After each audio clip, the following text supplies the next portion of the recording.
Six भाव, अगर किसी जातक का जो है चंद्रमा अगर सिक्स भाव में है तो वो चंद्रमा जातक को क्या फल दे सकता है, यानी उसके साथ में कौन कौन सी घटनाएं जो है जीवन भर उससे जुड़ी रहेंगी, वो अपन जो है सिक्स भाव में चंद्रमा होने से उसको जीवन में क्या क्या उससे जो समस्याएं हमेशा उसके जीवन में रहेंगी, वो आज मैं आपको ये क्लियर कर देता हूँ। कि मान लीजिए ये किसी जातक की कुंडली है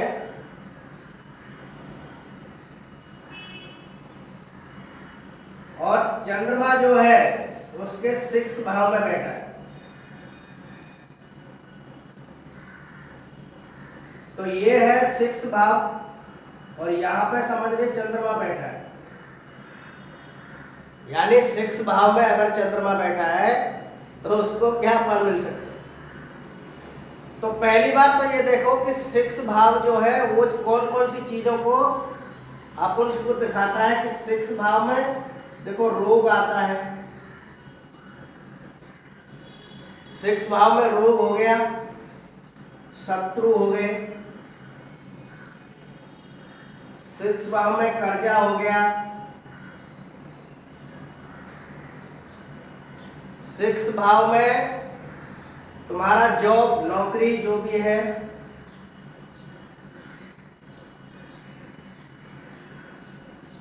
तुम्हारे कस्टमर ग्राहक जो है, ग्राहक जो पैसा देता है वो वाले, यानी सेवंथ हाउस जो है वो तुम्हारा कस्टमर है और कस्टमर जो पैसा देगा, जो खर्चा जो करेगा वो ये भाव है, यानी कस्टमरों के द्वारा जो पैसा आता है, यानी ग्राहक के द्वारा जो पैसा आता है, तो ये भी सिक्स हाउस से देखा जाता है।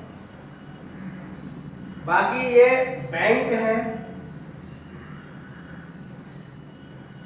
तो बैंक का भाव भी यही है, और जो है जानवर जो पशु पक्षी जो पालते हैं यानी जानवर, तो जानवर का भी भाव यही है। अब चंद्रमा जो है, चंद्रमा का जो पक्का जो घर है, पहले तो ये देखो कि चंद्रमा जो है यहाँ पे बैठ गया है, तो चंद्रमा का पक्का घर कौन सा है, पक्का घर है ये चौथा भाव। अब यहाँ पे कौन कौन से चौथे भाव में क्या आती है, आपकी प्रॉपर्टी,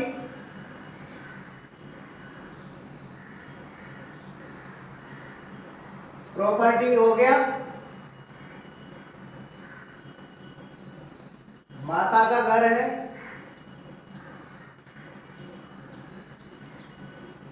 पढ़ाई का घर है, एजुकेशन का है, और जो भौतिक जो सुख है, भौतिक सुख जो आदमी को जो भौतिक जो सुख मिलते हैं, भौतिक सुख,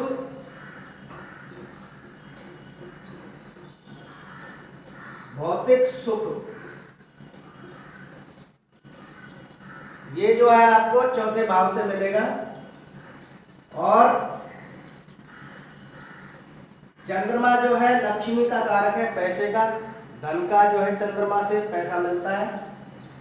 अब ये जो चंद्रमा है, ये जो चंद्रमा है, ये सारी जो चीजें हैं, ये जो सारी जो चीजें हैं, इन चीजों के लेके नहीं है, उसने जो प्लेसमेंट जो ले रखी है वो कहाँ पे ले रखी है, सिक्स भाव में। यानी चंद्रमा ने अपनी प्रॉपर्टी, माता, पढ़ाई, भौतिक सुख, ये सब चीजों को जो है लेकिन यह चंद्रमा जो है यहाँ पे बैठ गया, यानी यहाँ पे आ गया। यानी समझ लीजिए कि मेरे पास में ये सब चीजें हैं, इन सब चीजों को लेकर मैं कहाँ पे आ गया, सिक्स भाव में आ गया। समझ रहे हो ना बात को। तो सिक्स भाव में आने से अब सिक्स भाव में क्या है, रोग है, तो चंद्रमा से रिलेटेड जैसे सर्दी खांसी ऐसा कुछ ना कुछ रोग जो है डॉक्टर से प्रति कुछ ना कुछ उसका जो है वो जातक का कुछ ना कुछ तो लगाव जरूर लगा रहेगा, क्योंकि यहाँ पे बैठा है, शत्रुता है, तो शत्रुता वहां पे कौन सी चीज से होगी? प्रॉपर्टी को लेके होगी, क्योंकि प्रॉपर्टी से रिलेटेड है। माता से शत्रुता हो सकती है, क्योंकि माता का घर है तो माता के साथ में भी शत्रुता हो सकती है, प्रॉपर्टी के साथ में शत्रुता हो सकती है।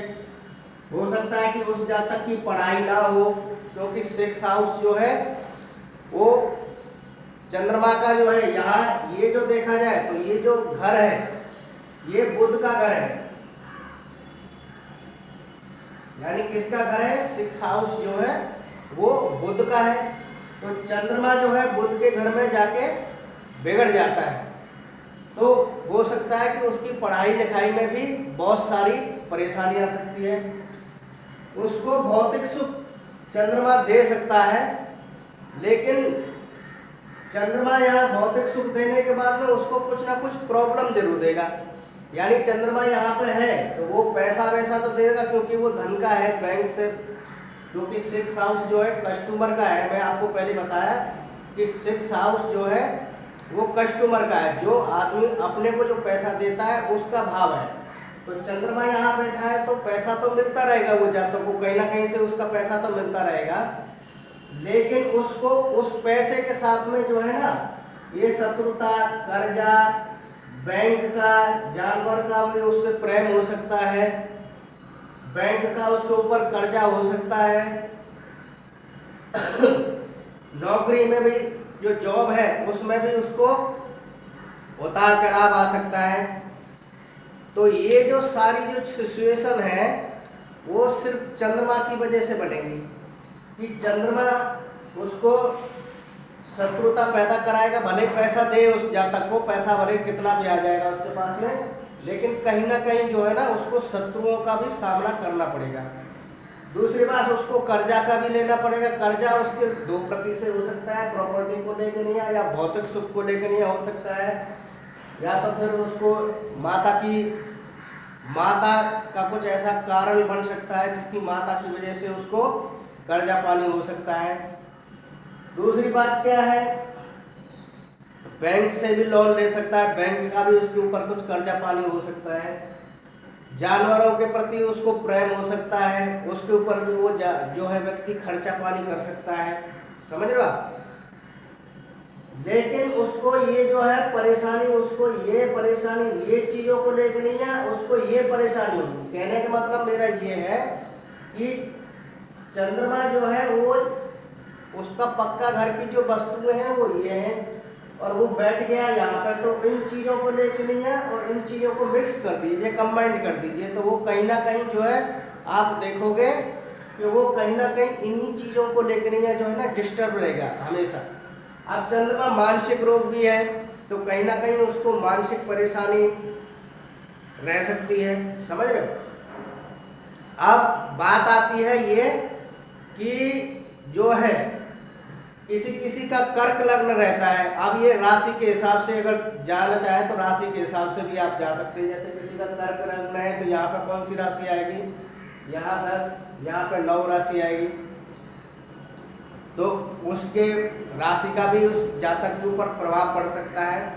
वो तो फिर कुंडली देखने से आपको मालूम चलेगा कि कौन सा जातक का लग्न है, और उससे, लेकिन वो लग्न चाहे कोई भी रहे जातक का, लेकिन ये जो चीज़ है वो उसके जीवन में कहीं ना कहीं उसको जुड़ी रहेंगी। ये तो पाप पक्की है 100%। आप इसको जो है ना आप अपने नोटबुक पर लिख के रख लीजिए कि ये जो चीज़ें हैं ये उसके साथ जीवन में हमेशा घटते रहेंगी। वो कर्जे से, उससे, उन चीज़ों से जो है ना वो जूझता रहेगा कभी, हमेशा जीवन भर वो कुछ ना कुछ 6 हाउस को लेकर नहीं आ, वो हमेशा कुछ ना कुछ परेशानी में रहेगा। हाँ, चंद्रमा है वहाँ पे तो पैसा उस जातक को दे सकता है, ऐसी बात नहीं है कि पैसा उसको नहीं मिलेगा, लेकिन वो पैसा जो है वो कहीं ना कहीं उसको जो है कर्जे पानी में, इसमें उसमें हमेशा वो परेशानी रहेगा। कहने का मतलब ये।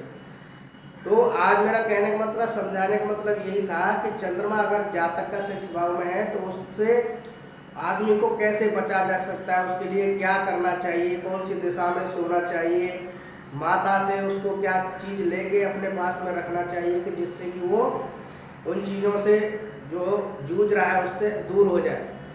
तो मेरा कहने का मतलब ये है कि चंद्रमा का अगर किसी जातक के साथ में ऐसी कोई घटनाएं घट रही हैं, चल रही हैं, तो वो जो जातक उसको उपाय क्या करने चाहिए, यानी वो उस चीज़ से बाहर कैसे आए। मेरा कहने का मतलब ये है कि उन चीज़ों से कैसे बाहर आ सकता है। तो इसके लिए जो है आपको अपनी कुंडली जो है आपको दिखानी पड़ेगी। उसी के आधार पर हम बता सकते हैं कि भाई आपको घर के कौन से दिशा में आपको सोना चाहिए कि जिससे उसका बेनिफिट हो सकता है। माता अगर आपकी है तो माता से आप कौन सी ऐसी वस्तु लेके नहीं अपने पास रख सकते हैं जिससे कि वो चीज़ से बाहर आ सकें। ये जो सारी चीज़ें हैं, ये जो सारी परेशानियां हैं, वो आपकी कुंडली के आधार पर ही हम लोग बता सकते हैं। तो